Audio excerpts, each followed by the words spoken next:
안녕하십니까. 이어서 경남 뉴스입니다. 영남권 신공항의 입지 기준이 국내외 내륙공항 8곳과 해안공항 4곳의 사례를 참고해 이달 말 결정됩니다.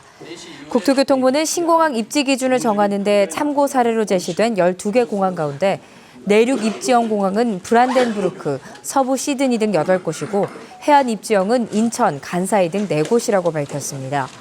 입지 선정 용역팀은 밀양과 가덕도 등 다수의 후보지를 대상으로 평가를 거쳐 부적합 후보지를 탈락시킨 다음 자체 입지 평가 기준으로 오는 6월 최적 대안을 발표할 예정입니다.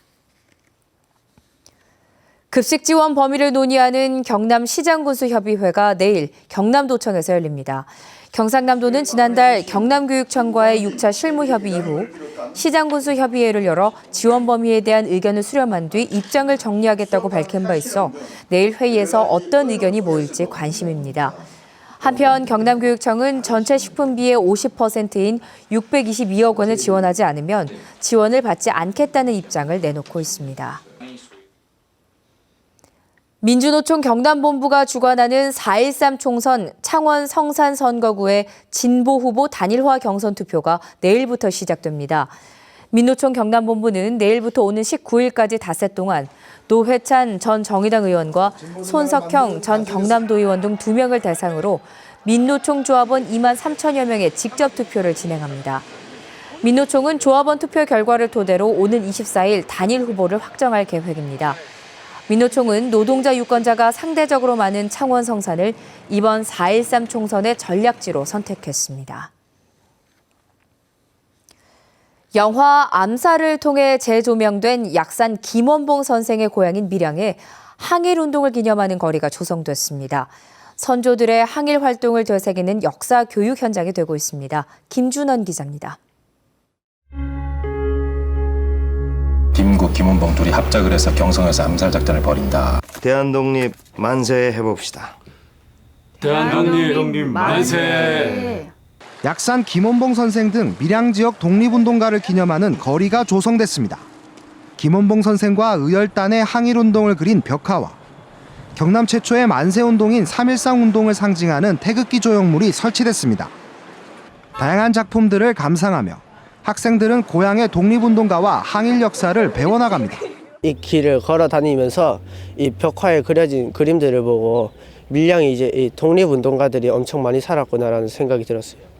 영화 암살의 흥행으로 김원봉 선생의 고향인 밀양과 밀양 출신 독립운동가들도 재조명받고 있습니다.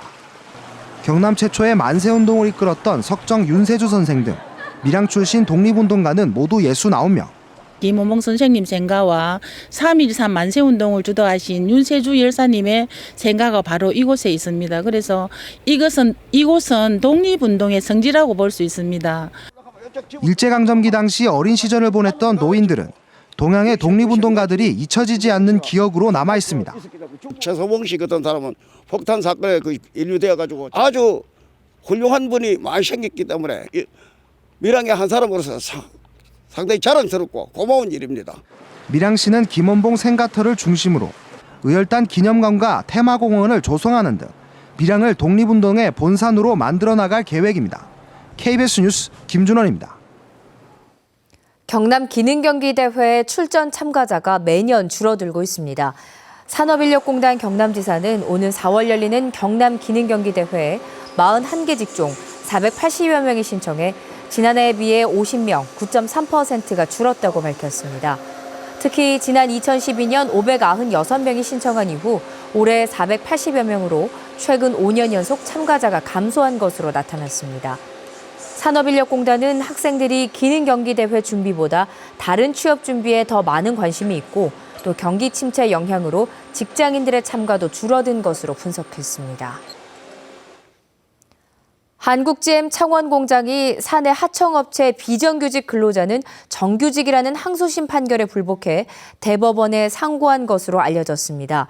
금속노조 등에 따르면 한국GM은 비정규직을 정규직으로 인정할 수 없다는 항소가 기각된 뒤 지난 5일 상고한 것으로 전해졌습니다.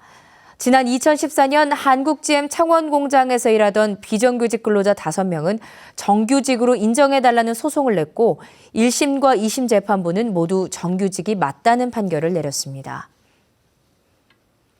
창원시는 제2터널 개통 전 안민터널 주변 교통체증 해소를 위해 오는 6월까지 도로 주변 지장물을 철거해 기존 3차선을 4차선으로 확장한다고 밝혔습니다. 창원시는 또 성산구 삼정자 교차로와 진해구 자은교 사거리에 안민터널 내외부 교통상황 도로 전광판을 설치하고 신호체계도 개선하기로 했습니다. 기존 터널에서 직선거리로 600에서 700m 떨어진 곳을 뚫는 제2 안민터널은 오는 2020년 개통될 예정입니다. 경상남도는 다음 달 21일까지 행정규제 개선 공모를 받습니다. 공모는 생활불편 규제 분야와 기업활동 저해 규제 분야 두 가지로 경상남도 홈페이지 등을 통해 접수합니다. 경남 소식이었습니다.